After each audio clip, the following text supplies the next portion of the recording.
Hello everyone, so welcome back to VSS academy. तो guys आज के इस वीडियो में डिस्कस करने वाले हमारे एफवाई जैसे क्या अकाउंटेंसी का चैप्टर नंबर 2 जिसका नाम है डबल एंट्रीज का फंडामेंटल। तो इस पर्टिकुलर वीडियो में हम लोग ने अभी तक फर्स्ट पार्ट जो है वीडियो को वो कंप्लीट कर लिया था, जिसमें मैंने आप लोगों को बोर्ड लेक्चर पे सारी चीज़ों के बेसिक मीनिंग्स बताया था कि क्यों डबल एंट्री सिस्टम इतना ज़्यादा इंपॉर्टेंट हो गया है। तो आज के इस पर्टिकुलर वीडियो में उससे भी ज़्यादा इंपॉर्टेंट टॉपिक कवर करेंगे जिसका नाम है क्लासिफिकेशन ऑफ अकाउंट्स। आप अलग अलग टाइप के अकाउंट्स की एंट्री करते हो आपके अकाउंटिंग बुक के अंदर। पूरे साल के अंदर अलग अलग टाइप्स के अकाउंट्स के बारे में आपको पता होना चाहिए। तो बेसिकली जितने टाइप में क्लासिफाइड है हम वहाँ से चीज़ों को स्टार्ट करेंगे। कुछ जर्नल एंट्रीज को समझेंगे कि आप जब अकाउंट स्टार्ट करते हो तो किस किस टाइप के अकाउंटेंसी की एंट्री होती है। देख लेते हैं पेज नंबर 22 पे 2.4 देख सकते हो, क्लासिफिकेशन ऑफ अकाउंट। उसके अंदर आपका है मीनिंग ऑफ अकाउंट।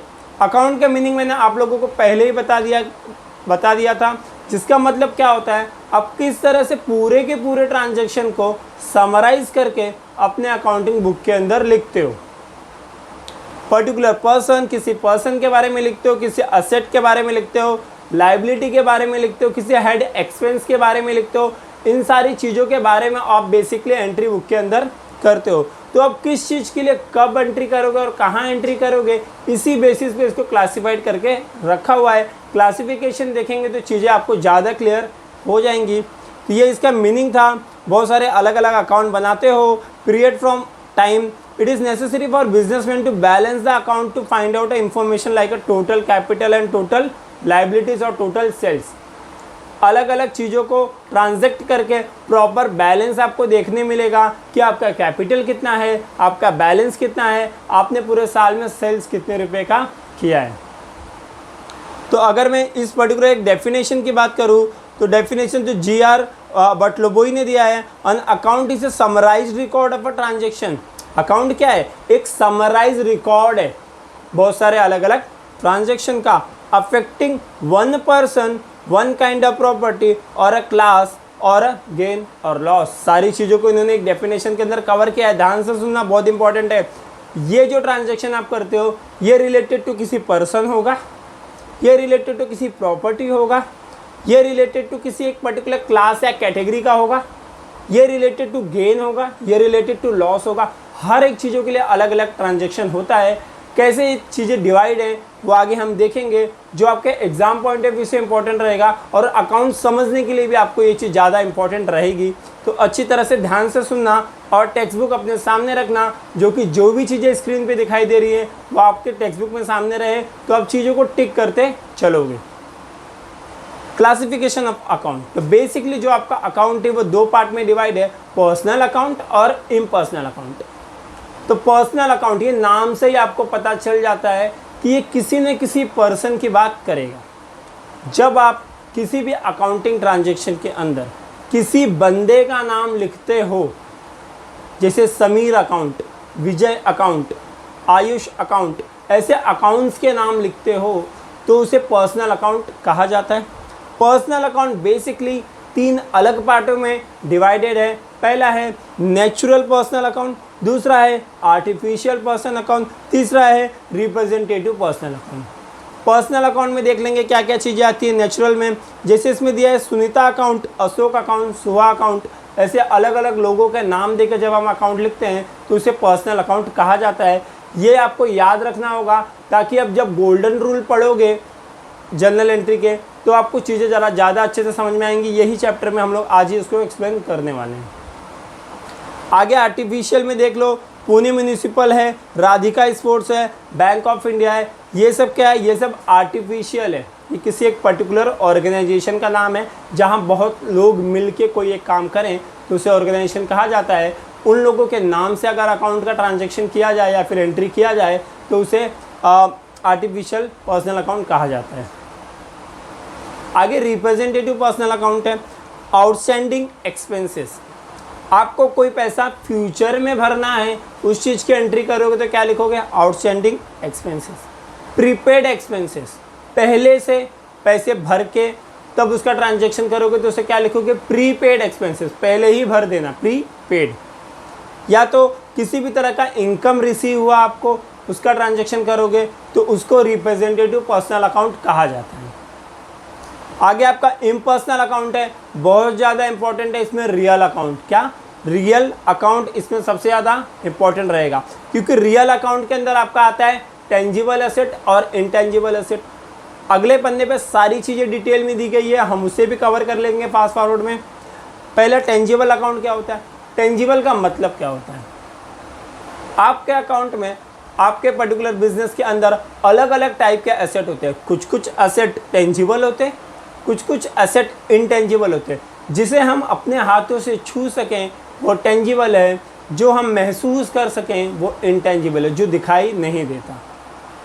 टेंजिबल के नीचे आपको एग्जांपल देख के ही समझ में आ गया होगा, कंप्यूटर है, कैश है, मशीनरी है, उन सारी चीज़ों को हम छू सकते हैं, इसलिए हम उसे टेंजिबल एसेट कहते हैं, यानी वो टेंजिबल रियल अकाउंट होता है। इनटेंजिबल की बात करें तो कहीं पे गुडविल आता है। गुडविल का मतलब मैंने आप लोगों को बताया था लास्ट टू लास्ट लेक्चर में। क्या होता है गुडविल? मतलब रेपुटेशन ऑफ कंपनी, कंपनी का कितना नाम है मार्केट में, उसको वो भी एक तरीके का एसेट है, उसे गुडविल कहा जाता है। गुडविल हमेशा एसेट साइड में आपके अकाउंट में आता है। वहीं पे आपका पेटेंट है, जैसे कोई चीज़ है जो आपने पहली बार किया और आपने सोचा इसे मैं पेटेंट करा लूँ ताकि कोई और इसे कॉपी ना कर ले, उसे बोलते हैं पेटेंट। कॉपीराइट आप सभी लोगों को पता होगा, कोई मेरा सामान है उसे कोई और ना अपना बना ले, इसलिए कॉपीराइट हम क्लेम कर सकते हैं सामने वाले से। आगे आपका नॉमिनल अकाउंट है। नॉमिनल अकाउंट भी आपके लिए ज़्यादा इंपॉर्टेंट रहेगा, क्योंकि किसी भी तरह का एक्सपेंस हो, किसी भी तरह का लॉस हो या फिर किसी भी तरह का इनकम हो, उस चीज़ को अगर हम अकाउंट में एंट्री करते हैं तो उसे नॉमिनल अकाउंट कहा जाता है, जिससे एक्सपेंसेस एंड लॉसेस और इनकम और गेन्स। एक्सपेंसेस लॉसेस में आपने स्टेशनरी का एक्सपेंस कर दिया, परचेस कर लिया, एडवर्टीजमेंट के लिए खर्चा कर दिया, वो सारे के सारे ट्रांजेक्शन्स को नॉमिनल अकाउंट कहा जाता है। अगले पेज पे आपको सारी चीज़ों की डिटेलिंग दी गई है, मैंने आपको ऑलरेडी बता दिया। आप एक बार रीड करोगे चीज़ें काफ़ी अच्छी तरह से समझ में आ जाएगी।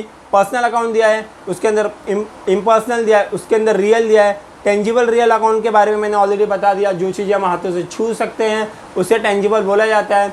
जो चीज़ें हम हाथों से नहीं छू सकते, जैसे गुडविल हो गया, कॉपीराइट हो गया, पेटेंट हो गया, उन सारी चीज़ों को इनटेंजिबल रियल अकाउंट कहा जाता है। अब आगे नॉमिनल अकाउंट में देखोगे तो चीज़ें क्या होंगी? जो चीज़ें हमने खर्चा की है या तो हमने कमाया है, इनकम और लॉस, गेन और प्रॉफिट, ये सारी चीज़ें जो हमारे अकाउंट्स की ट्रांजैक्शन आती है उसको हम नॉमिनल अकाउंट कहते हैं। आगे मैं आप लोगों को बताऊंगा इस पर्टिकुलर टॉपिक का सबसे इंपॉर्टेंट टॉपिक जो आपके पेज नंबर 24 के टॉप पे दिया है, अंडरलाइन कर लो, ये समझ लो, ये चीज़ें आपको रटनी पड़ेंगी ताकि आप जनरल एंट्री को काफ़ी अच्छी तरह से समझ सको।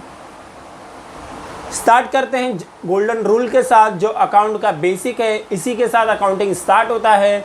इसमें बेसिकली 3 गोल्डन रूल दिए हुए हैं, 3 अलग अलग अकाउंट के हैं, आपको अच्छी तरह से उसे याद रखना है। पहले हम पर्सनल अकाउंट की बात करेंगे, जो हमने ऑलरेडी पढ़ लिया। पर्सनल अकाउंट में क्या कहा है उन्होंने? उसने कहा है debit the receiver and credit the giver.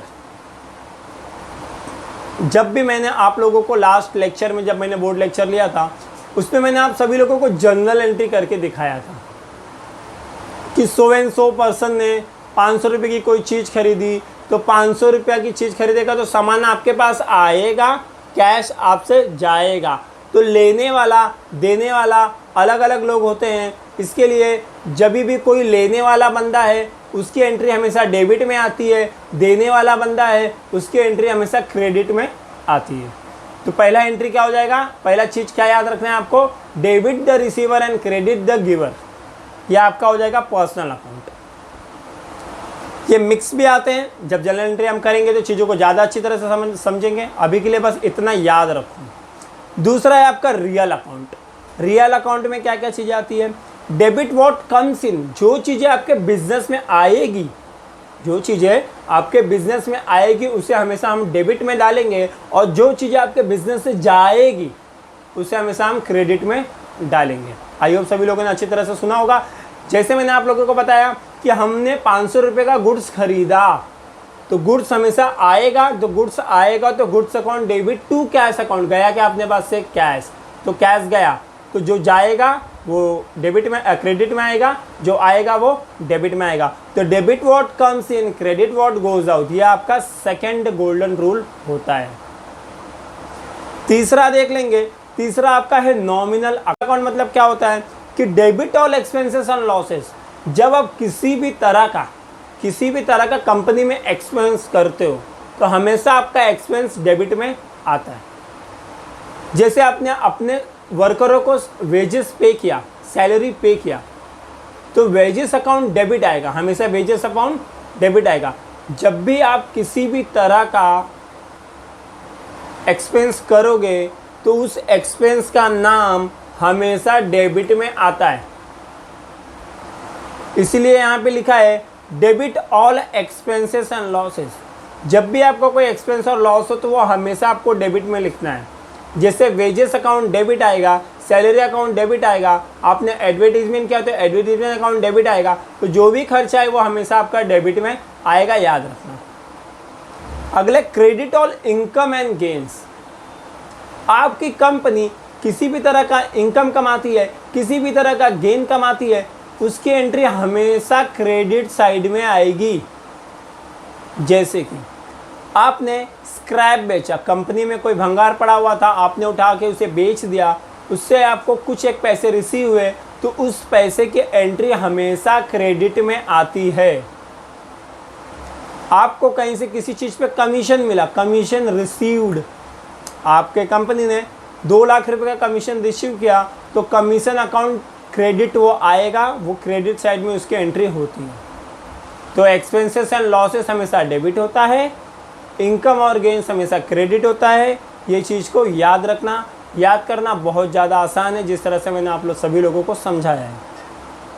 देख लेते हैं आगे, क्वेश्चंस भी दिया है, एक प्रैक्टिकल चीज़ भी देख लेते हैं, इसमें सॉल्यूशन भी दिया है आपके टेक्स्ट बुक में। इसको समझते हैं, आप सिर्फ टेक्स्ट बुक देखोगे तो आपको चीज़ें समझ में आएंगी। क्या लिखा हुआ है उसके अंदर, two aspect to account classified account. पहली बात, आपको इस पर्टिकुलर चैप्टर के अंदर बस अकाउंट को क्लासीफाई करने आना चाहिए कि जो भी आपका ट्रांजैक्शन होगा आप अकाउंट को क्लासीफाई कर लो। क्या दिया है, कमिंस बिजनेस विथ ₹20,000, 20,000 रुपये का आपने बिजनेस स्टार्ट किया है। मैंने आप सभी लोगों को ये चीज़ तो बताया ही है, बिजनेस में लगाया गया पहले पैसे को कैपिटल कहा जाता है। बिजनेस में लगाया गया पहले पैसे को कैपिटल कहा जाता है।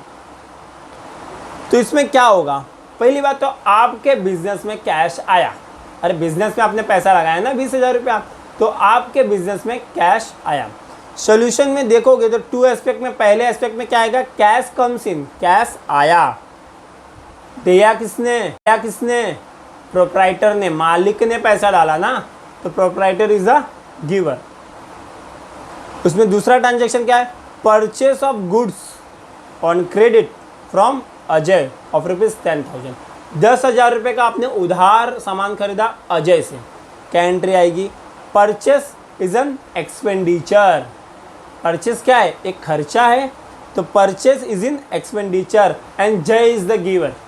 जय ने आपको सामान दिया तो जय क्या हो गया, गिवर हो गया, और ये आपका खर्चा हो गया। तो 2 एस्पेक्ट बन गया इसका। हम लोग अभी सिर्फ एस्पेक्ट की बात करेंगे, अभी हम लोग जनरल एंट्री नहीं सीख रहे हैं, अभी हम लोग सिर्फ देखेंगे कि अकाउंटिंग के 2 एस्पेक्ट कैसे अलग अलग किए जाते हैं। आगे कैश सेल्स, 7,000 रुपये का आपने कैश में सामान को बेचा, सामान को बेचा यानी पैसा आएगा, तो कैश कम्स इन, और गया क्या, sales is a income. Income sales क्या है, एक तरीके का इनकम होता है, उसका दूसरा एस्पेक्ट बन जाएगा। इसमें अभी हम डेबिट और क्रेडिट नहीं देख रहे हैं, अभी हम लोग सिर्फ 2 एस्पेक्ट को क्लासीफाई कर रहे हैं, तो कंफ्यूज मत होना, सिर्फ क्लासिफिकेशन चालू है आपका। चौथे में देखोगे इनकम आया 500 रुपये का, कमीशन रिसीव्ड आया, तो कमीशन रिसीव्ड इज इनकम और cash comes in. Rent expense, ये सारी चीज़ें आपको समझ में आ गई होंगी कैसे अलग अलग 2 एस्पेक्ट में चीज़ों को की जा रही है। आगे हम अगले वीडियो के अंदर हम जो उसका दूसरा वाला एक्सपेक्ट और अकाउंटिंग है उसको अच्छी तरह से देखेंगे। ऐसे 1-2 सॉल्व एग्जाम्पल को हम बोर्ड पे ना करके टेक्स्ट बुक में चीज़ों को देखेंगे। जब क्वेश्चंस आएंगे तो हम 2-4 क्वेश्चंस को भी बोर्ड पे सॉल्व करेंगे ताकि चीज़ें आपको अच्छी तरह से समझ में आ जाए। अभी के वीडियो में बस यहीं तक रखता हूँ, मिलता हूँ अगले वीडियो में, तब तक के लिए bye bye, take care, be safe and be at home.